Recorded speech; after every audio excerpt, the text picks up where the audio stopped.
मुस्कान जल्दी जबलपुरा पापा और तनुज को मुकुल ने मार दिया है। पापा और तनुज को मुकुल ने मार दिया है। मुकुल ने मार दिया है। 16 साल की काव्या ने ये वॉइस नोट अपनी चचेरी बहन को व्हाट्सएप पर भेजा था, जो एमपी के पिपरिया में रहती थी।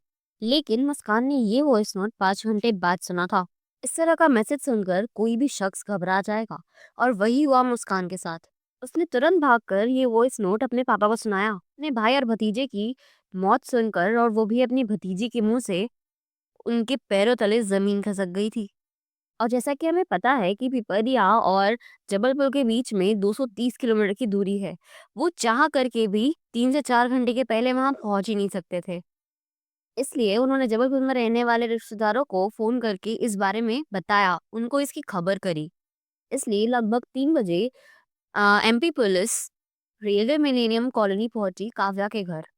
जब घर के अंदर गए वो, तो जो उन्होंने देखा वो बहुत ही भयानक था। काव्या के पापा की बॉडी पॉलिथीन से लिपटी हुई पड़ी हुई थी। पूरा घर छानबीन लिया उन्होंने, लेकिन उनको उसके भाई तनिष्क की बॉडी कहीं पर भी नहीं मिली। लेकिन एकदम से उन्होंने ध्यान दिया कि फ्रिज के दरवाजे पे खून लगा हुआ है। तो उन्हें लगा कि शायद इसके अंदर बॉडी हो सकती है, पर उन्हें डर था कि होगी कि नहीं। तो उन्होंने उसे खोला, तो जो उन्होंने सोचा था बिल्कुल वही हुआ। उसके अंदर कंबल से लिपटी हुई तनिष्क की बॉडी पड़ी हुई थी। बीते कई सालों में इस तरीके के कई केसेस देखने को मिले हैं, जिसमें डेड बॉडी को छुपाने के लिए रेफ्रिजरेटर का इस्तेमाल किया गया है। बट ये मामला बाकी केसेस से अलग था। बॉडीज की कंडीशन बता रही थी कि जिसने भी ये अपराध करा है, उनके सर पर बहुत ज्यादा खून सवार होगा। एक ऐसा शैतान जिसने 8 साल के मासूम को भी नहीं बख्शा था। घर पे मेरे पिता और उनके बेटे की लाश से पूरे घर में हाहाकार मच गया। अभी माँ को गुजरे हुए 1 साल भी नहीं हुआ था, और अब परिवार के और 2 लोग जा चुके थे। लेकिन सबसे बड़ा सवाल ये था कि आखिर अपने पिता और भाई की खबर देने वाली काव्या कहाँ है। काव्या ने उस वॉइस नोट में मुकुल नाम के इंसान का जिक्र किया था, और उसे खूनी बताया था। आखिर ये मुकुल कौन था? पुलिस ने जब इस मामले की छानबीन करी, तो उन्हें पता चला कि वो 20 साल का मुकुल उसी मोहल्ले में रहता था।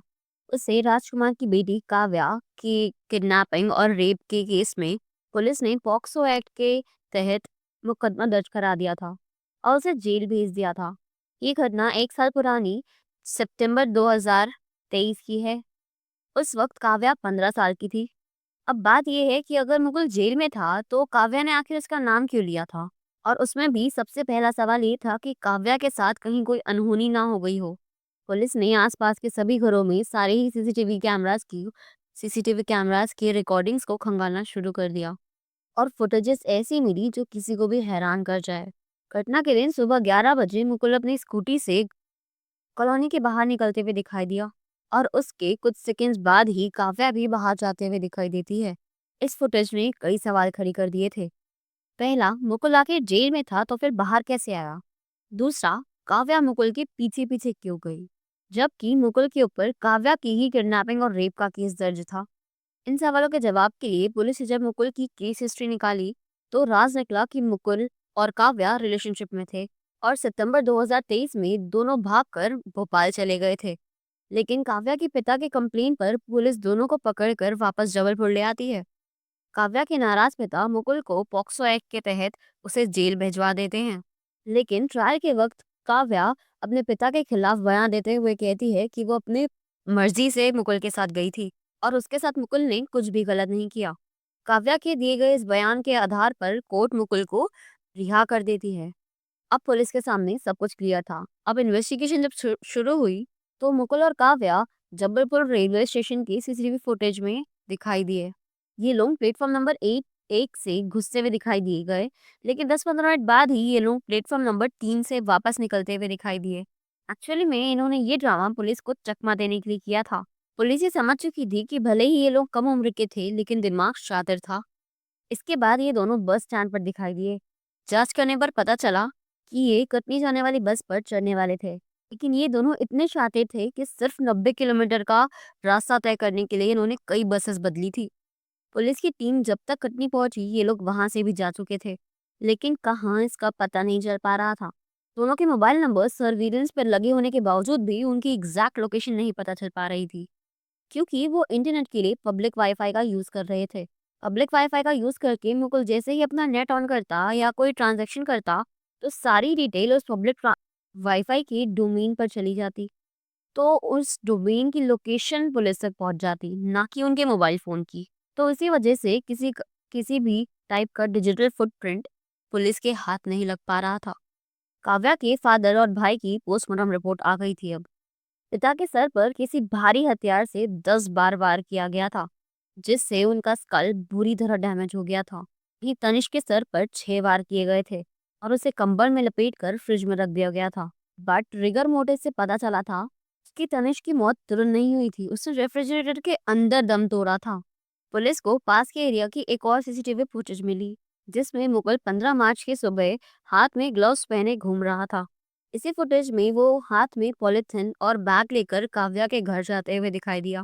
पुलिस ने बताया कि मुकुल हाथ में गैस कटर और हथियार लेकर गया था। पुलिस जब मुकुल के घर पर दबाव डालती है और छानबीन करती है, तो उसे उसका सिर्फ बड़ा भाई ही मिलता है। भाई ने बताया कि जेल से बाहर आने के बाद मुकुल के बिहेवियर में, नेचर में बहुत ज्यादा ड्रास्टिक चेंज आ गया था। वो अब पहले जैसा नहीं था। सबसे बदतमीजी से बात करता और हमेशा गुस्से में रहता। वो पूरा पूरा दिन टॉलीवुड की क्राइम थ्रिलर मूवीज देखा करता। घर की तलाशी करके पता चला कि मुकुल अपनी सारी ही मार्कशीट्स और सर्टिफिकेट्स लेकर चला गया था। यानी ये प्लानिंग उसने पहले ही कर रखी थी। फाइनली पुलिस को एक इम्पोर्टेंट लीड मिलती है। काफी एक रेस्टोरेंट में पेटीएम से खाने का बिल पे करती है। ये रेस्टोरेंट पुणे में था। पुणे की लोकल पुलिस को तुरंत अलर्ट किया गया और वहां से एक टीम रेस्टोरेंट के लिए निकली। लेकिन इस बार भी जब तक पुलिस की टीम वहां तक पहुंची, वो लोग वहां से भी जा चुके थे। अब पुलिस को इन दोनों की लोकेशन तो पता लग रही है, लेकिन ये हर 6 से 8 घंटे में अपनी जगह बदल रहे हैं। हैरान करने वाली बात यह है कि वो 1 महीने में 7 राज्य और 9 शहर बदल चुके हैं। ये बस और ट्रेन से ही नहीं, कैब और फ्लाइट से भी ट्रेवल कर रहे हैं।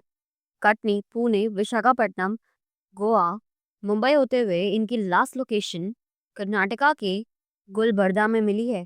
8 पुलिस की टीम, 35 से ज्यादा पुलिसकर्मी और लोकल इंटेलिजेंस की टीम इनके पीछे लगी हुई है। फिर भी आज तक ये दोनों पकड़े नहीं गए हैं। इस केस से जुड़े कई सारे सवाल सामने आते हैं, जिसका सवाल का जवाब सिर्फ और सिर्फ काव्या और मुकुल ही जानते हैं। पहला, अगर काव्या मुकुल के साथ इन्वॉल्व है, तो काव्या दरवाजा खोलकर मुकुल को अंदर ला सकती थी। तो फिर मुकुल ने गैस कटर से पीछे का दरवाजा क्यों काटा? दूसरा और सबसे इम्पोर्टेंट सवाल, टेस्ट ऑटोप्सी के मुताबिक डेथ का समय मॉर्निंग का दिखाया गया है, अर्ली मॉर्निंग मेंशन किया गया है। वहीं काव्या ने अपनी बहन को वो वॉइस नोट सुबह के 8:30 बजे भेजा था, जबकि ये दोनों दोपहर के 12:30 बजे कॉलोनी से बाहर जाते हुए सीसीटीवी में दिखे हैं। घर में मिले चाय के कप और झूठे बर्तनों से पुलिस को ये पता चला कि ये दोनों घर पे आराम से खाना पीना खा करके गए हैं। यानी वो मर्डर करने के बाद 4 घंटे तक घर पर ही थे। अब सवाल ये है कि काव्या अगर इन सब में इन्वॉल्व है, तो उसने 8:30 बजे अपनी बहन को मैसेज क्यों करा और 12:30 बजे तक घर पर क्यों रुकी रही? तो क्या हम ये समझे कि काव्या ने मुकुल से छुपकर मैसेज किया था? क्या काव्या मुकुल के प्रेशर में है, या फिर ये भी उनके प्लान का एक हिस्सा है? इसी तरह हर दिन कोई ना कोई अपराध इसी तरह के किसी न किसी रिश्ते को खराब करता ही रहता है। इस केस में भी पिता बेटी और भाई बहन के रिश्ते तार तार हो गए। मात्र 16 साल की उम्र में अपनों को इस अंजाम तक पहुंचा देना, ये ख्याल सोच के भी डरा देता है कि हम जिसको अपना सोच रहे हैं, वो क्या सच में अपना है और कितने अपने हैं।